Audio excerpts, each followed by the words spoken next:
భారత junior throwball జట్టులో సిటీకి చెందిన 9 మంది చోటు దక్కించుకున్నారు. మలేషియా వేదికగా డిసెంబర్ 27 నుంచి ఏషియన్ ఛాంపియన్షిప్ జరగనుంది.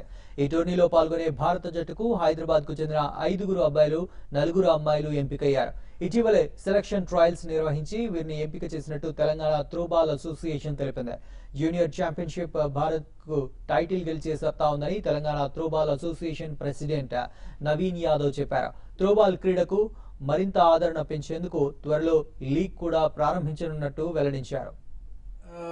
స్టేట్ నుండి తెలంగాణ స్టేట్ నుండి 4 అమ్మాయిలు 5 అబ్బాయిలు సెలెక్ట్ అవ్వడం జరిగింది. And we are very happy. Telangana throwball association is very happy and proud that our students have been selected for Indian team.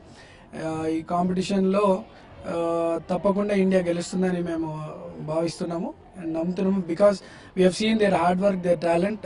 మన పిల్లలతో పాటు ఢిల్లీ పిల్లలు కానీ తమిళనాడు కేరళ పిల్లలు కూడా చాలా ఎక్సలెంట్ పర్ఫార్మెన్స్ చేస్తారు. Our association we are very proud of them. And I very much thank మా జగన్మోహన్ గౌడ్ గారికి, వినోద్ రెడ్డి గారికి, శ్రీదేవి మేడంకి పిల్లల్ని ప్రతిరోజు వాళ్ళని ప్రాక్టీస్ చేస్తూ వాళ్ళని ఈ స్థాయికి తీసుకొచ్చినందుకు we are very proud of hour